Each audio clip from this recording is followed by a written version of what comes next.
आज माहिती आहे म्हणून तुम्ही सूर्यवंशी कोठे काका नेहमी म्हणायचे सूर्यवंशी चंद्रवंशी. पण हा कार्यक्रम तुम्ही सक्सेस करून दाखवलात. तुम्ही साहेबांना आणि मला या कार्यक्रमासाठी बोलवलं, मला प्रमुख अतिथी म्हणून या कार्यक्रमासाठी बोलवलं. मी मनापासून आपल्या सगळ्यांची समाजाची ऋणी आहे. मी आज माझ्या मनातून आभार व्यक्त करायला पण इथे उभी आहे. आज 15 वर्ष तुम्ही मला शहर मध्याचा आमदार म्हणून सांभाळलं.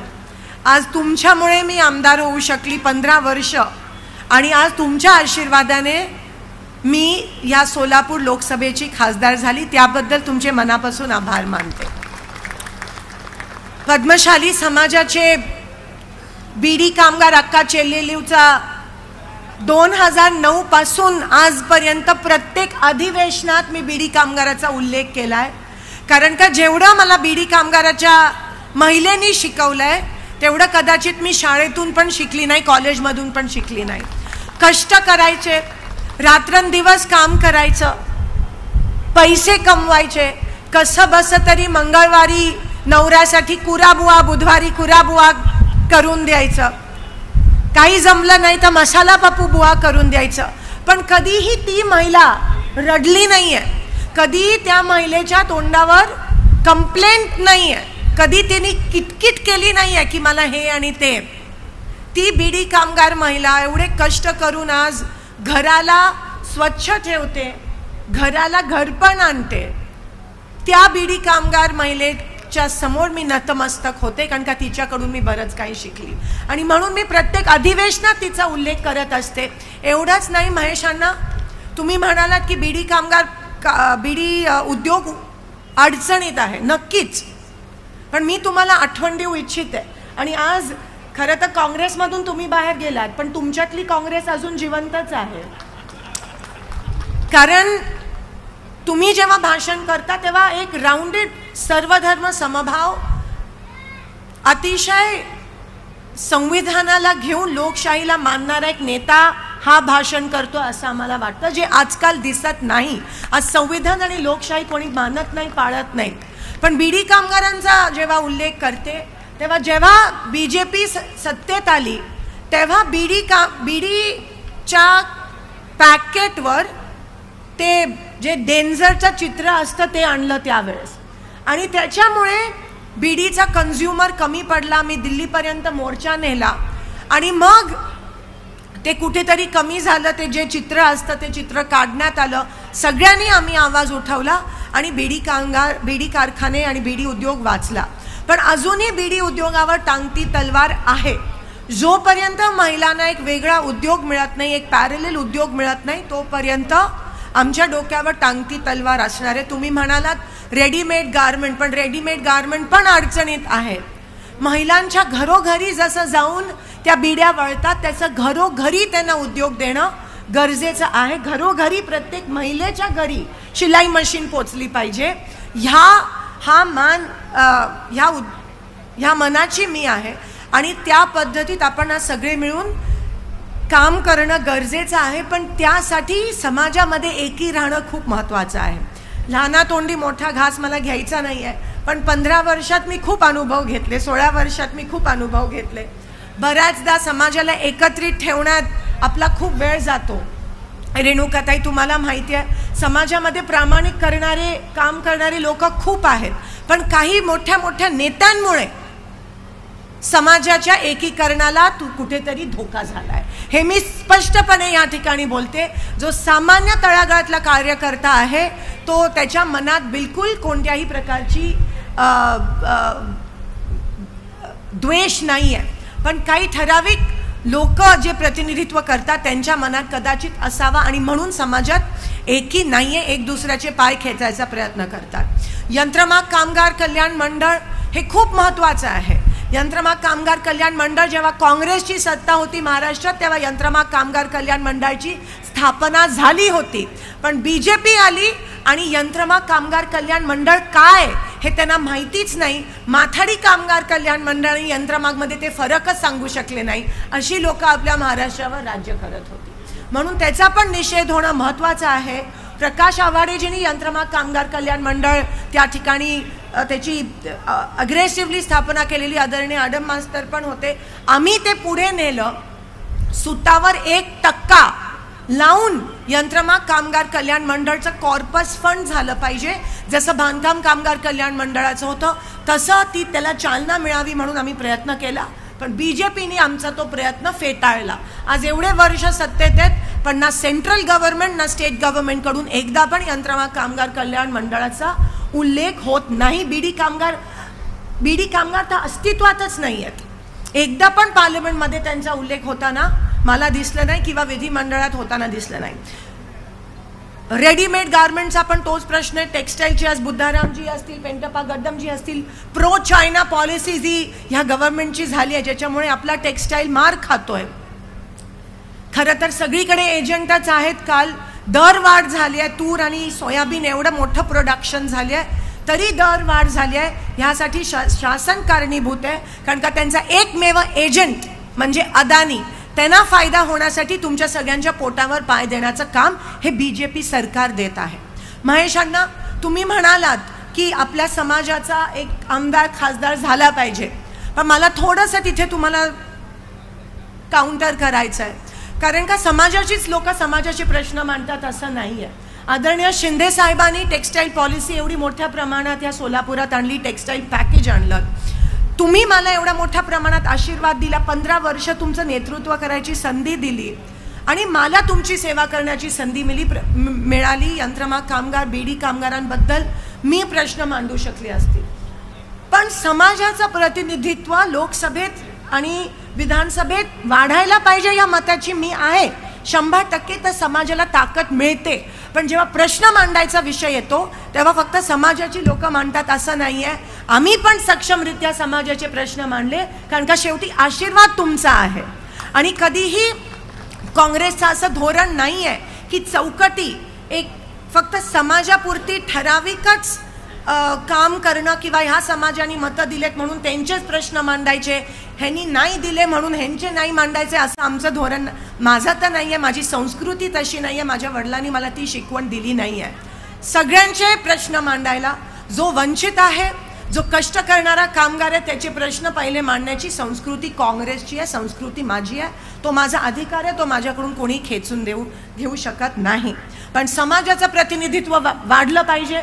मग महापालिका असू देत, विधानसभा असू दे किंवा पार्लमेंट असू देत, पण जोपर्यंत समाज एक होत नाही तोपर्यंत ते प्रतिनिधित्व वाढू शकणार नाही. कमटम मेंबर तुम्हाला माहिती आहे, तुम्ही प्रतिनिधित्व चांगल्या पद्धतीत केलं. शेवटचा पॉइंट तुमच्या समोर टाकते आणि मी माझं भाषण संपवते.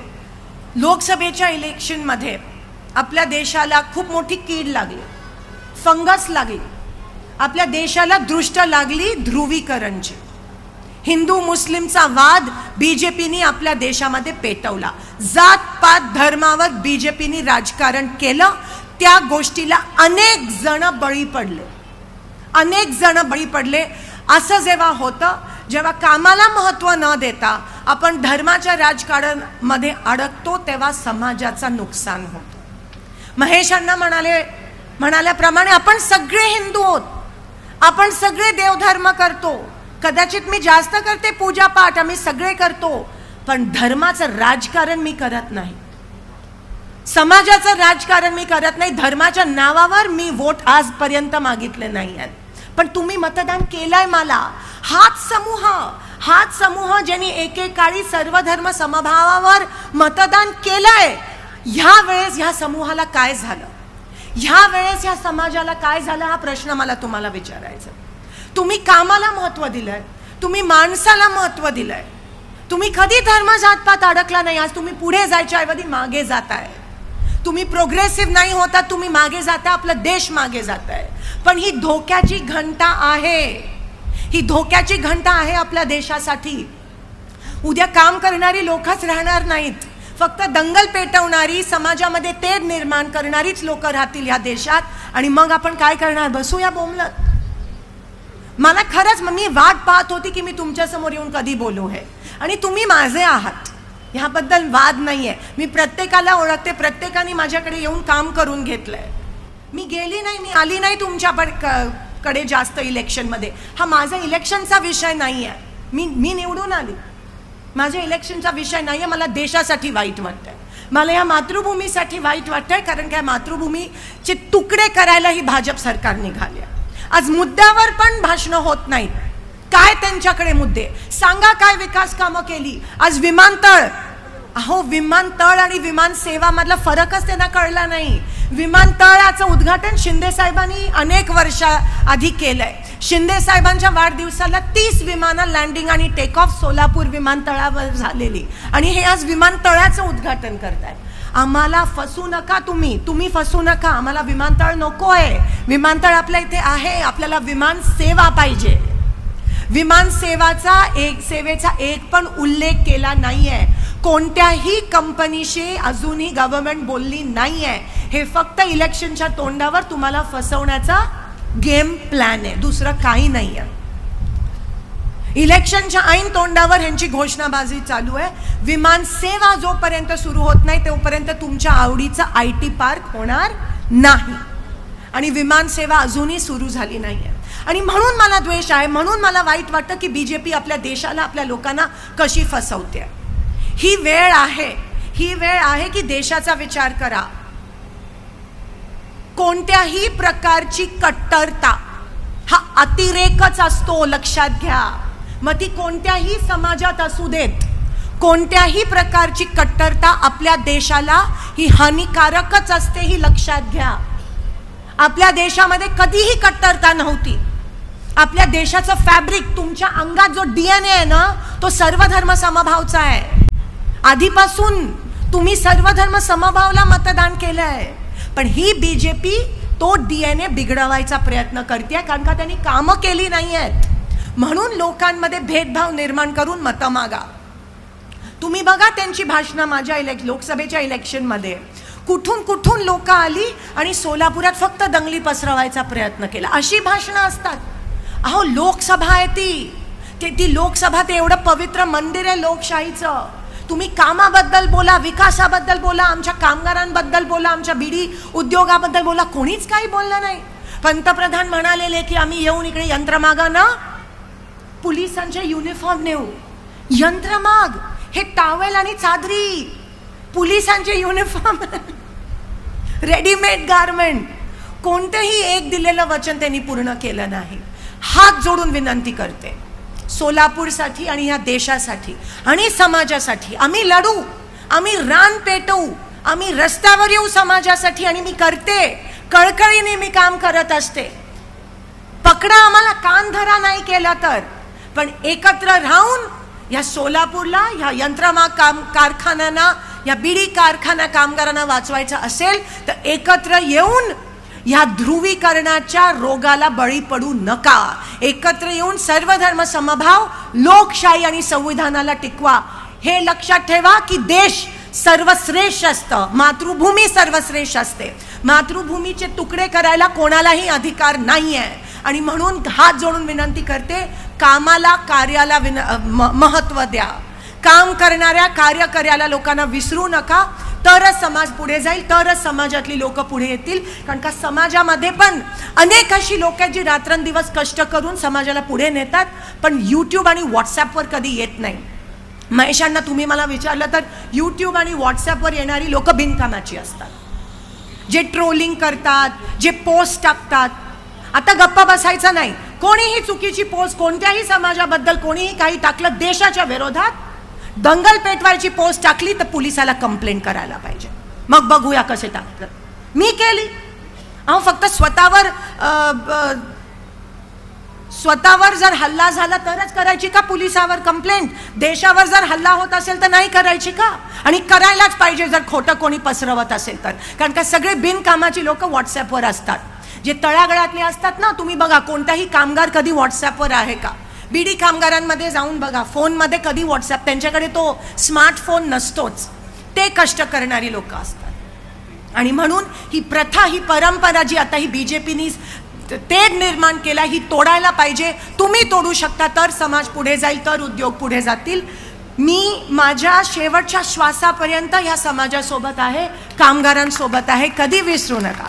तुमचं आणि माझं नातं ज्या दिवशी तुम्ही मला आमदार म्हणून निवडून आणलं त्या दिवसापासून आमदार आणि मतदाराचं राहिलं नाही, मुलीचं आणि वडिलांचं, आईचं आणि मुलीचं नातं राहिलं. आणि ते कोणीही असं सहजासहजी येऊन धर्म जातपात वापरून तोडू शकणार नाही, मी तोडू देणार नाही. तुमचे ऋण आहेत माझ्यावर आणि ते ऋण फेडायचे असतील तर सगळी कामं मी करून दाखवीन. फक्त तुमची साथ हवी आहे, आशीर्वाद हवा आहे, एवढंच या ठिकाणी सांगते. आणि माझं लांबलेलं भाषण, माझ्या मनातलं मला बोलायचं होतं ते आपण ऐकून घेतलं, त्याबद्दल तुमचे मनापासून आभार मानते. येणाऱ्या नवरात्री आणि व्रतकम्माच्या सगळ्यांना मनापासून शुभेच्छा देते आणि थांबते. महेशांना पुन्हा तुमच्या मनापासून अभिनंदन करते. येणाऱ्या इलेक्शनसाठी एक बहिणीच्या नात्याने मनापासून शुभेच्छा देऊन इथेच थांबते. धन्यवाद. जय हिंद, जय महाराष्ट्र, जय मार्कंडे.